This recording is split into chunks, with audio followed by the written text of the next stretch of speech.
ಎಲ್ಲರಿಗೂ ನಮಸ್ಕಾರ.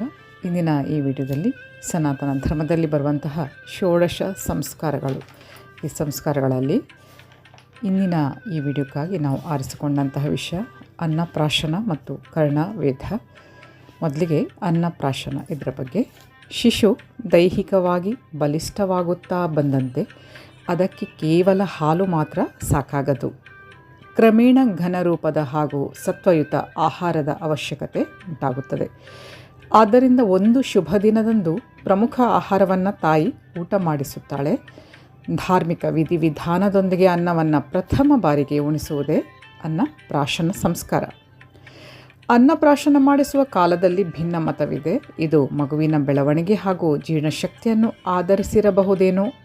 ಮನುಸ್ಮೃತಿಯಲ್ಲಿ ಅನ್ನಪ್ರಾಶನವನ್ನು 6ನೇ ತಿಂಗಳಲ್ಲಿ ಮಾಡಿಸಬೇಕೆಂದಿದೆ. ಹಾಗೆ ಸುಶ್ರುತನು ಷಣ್ಮಾಂಸಂ ಚೈನಮನ್ನಂ ಪ್ರಾಶಯೇತ್ ಲಘು ಹಿತಂ ಚ, 6ನೇ ತಿಂಗಳಿನಲ್ಲಿ ಲಘುವು ಹಿತವೂ ಆದ ಅನ್ನವನ್ನು ಉಣಿಸಬೇಕು ಎಂದಿದ್ದಾನೆ.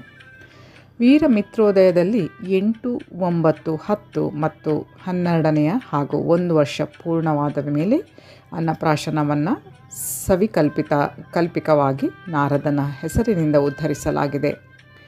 ಮಗು ಸ್ತ್ರೀಯಾಗಿದ್ದರೆ 5ನೇ ಅಥವಾ 7ನೇ ತಿಂಗಳಿನಲ್ಲಿ ಮಾಡಿಸಬಹುದೆಂದು ಸಂಸ್ಕಾರ ದೀಪಕದಲ್ಲಿ ಉಕ್ತವಾಗಿದೆ.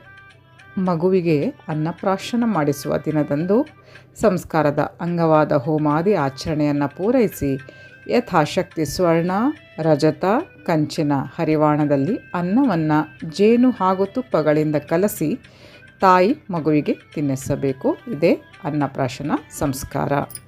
ಇನ್ನು ಮುಂದಿನ ವಿಷಯ ಕರ್ಣವೇಧ. ಕರ್ಣವೇಧದ ಬಗ್ಗೆ ಏನು ಹೇಳಲಾಗಿದೆ ನೋಡೋಣ. ನಮ್ಮ ಪರಂಪರೆಯಲ್ಲಿ ಕಿವಿ ಮತ್ತು ಮೂಗು ಚುಚ್ಚುವುದನ್ನು ಒಂದು ಸಂಸ್ಕಾರವನ್ನಾಗಿಸಲಾಗಿದೆ. ವಸ್ತುತಃ ವೇದ ಅಥವಾ ಚುಚ್ಚುವಿಕೆ ಆಭರಣ ಧಾರಣೆಗಾಗಿಯೇ ಆದರೂ ಅದರ ಹಿಂದಿನ ಆರೋಗ್ಯ ದೃಷ್ಟಿಯ ಬಗ್ಗೆ ಇಲ್ಲಿ ತಿಳಿಸಲಾಗಿದೆ. ಇದು ಸುಶ್ರುತ ಸಂಹಿತೆಯ ರಕ್ಷಾಭೂಷಣ ನಿಮಿತ್ತಂ ಬಾಲಸ್ಯ ಕರ್ಣೌ ವಿದ್ಯೇತಿ, ರಕ್ಷಣೆ ಹಾಗೂ ಸೌಂದರ್ಯವರ್ಧನೆಗೆ ಮಗುವಿನ ಕಿವಿಗಳನ್ನು ಚುಚ್ಚಬೇಕು ಎಂಬ ಮಾತಿನಿಂದ ಸ್ಪಷ್ಟ ಆಗುತ್ತೆ. ಕರ್ಣವೇಧೋ ವರ್ಷೇ ತೃತೀಯೇ ಪಂಚಮೇವ, ಕರ್ಣವೇಧವನ್ನು ಮಗು ಹುಟ್ಟಿದ 3ನೇ ಅಥವಾ 5ನೇ ವರ್ಷಗಳಲ್ಲಿ ಮಾಡಬೇಕು ಎಂಬುದು ಕಾತ್ಯಾಯನರ ವಚನ. ಆದರೆ ಸುಶ್ರುತನು ಶಿಶು ಹುಟ್ಟಿದ 6ನೇ ಅಥವಾ 7ನೇ ತಿಂಗಳಿನ ಶುಕ್ಲ ಪಕ್ಷದಲ್ಲಿ ಪ್ರಶಸ್ತವಾದ ತಿಥಿ, ಕಾರಣ, ನಕ್ಷತ್ರಗಳ ಮುಹೂರ್ತದಲ್ಲಿ ಕರ್ಣವೇಧವನ್ನು ನಡೆಸಬೇಕೆಂದಿದ್ದಾನೆ. ನಿರ್ಧಾರಿತ ದಿನದಂದು ಮಗುವಿಗೆ ಮಂಗಲ ಸ್ನಾನಾದಿ ಪೂರ್ವಾಂಗವನ್ನು ಹೋಮಾದಿಗಳನ್ನು ಮುಗಿಸಬೇಕು. ಪ್ರಾಕೃತಿಕವಾಗಿ ಇರುವ ಸೂರ್ಯನ ಬೆಳಕಿಗೆ ಕಿವಿಯನ್ನು ಹಿಡಿದಾಗ ಕಾಣುವ ಆದಿತ್ಯ ಕರಾವಭಾಸಿತೆ ಛಿದ್ರದಲ್ಲಿ ಕುಶಲಕರ್ಮಿ ಅಥವಾ ಸದ್ವೈದ್ಯದಿಂದ ಸೂಜಿಯಿಂದ ರಂಧ್ರ ಮಾಡಿಸಬೇಕು. ಗಂಡು ಮಗುವಿಗೆ ಬಲ ಕಿವಿಯನ್ನು, ಹೆಣ್ಣು ಮಗುವಿಗೆ ಎಡಗಿವಿಯನ್ನು ಮೊದಲು ಚುಚ್ಚಬೇಕು.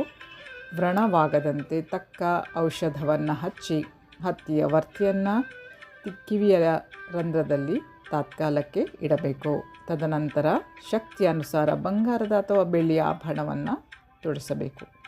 ಹೆಣ್ಣು ಮಗುವಿಗೆ ಮೂಗನ್ನು ಈ ವಿಧಿಯಲ್ಲೇ ಚುಚ್ಚಬಹುದಾಗಿದೆ.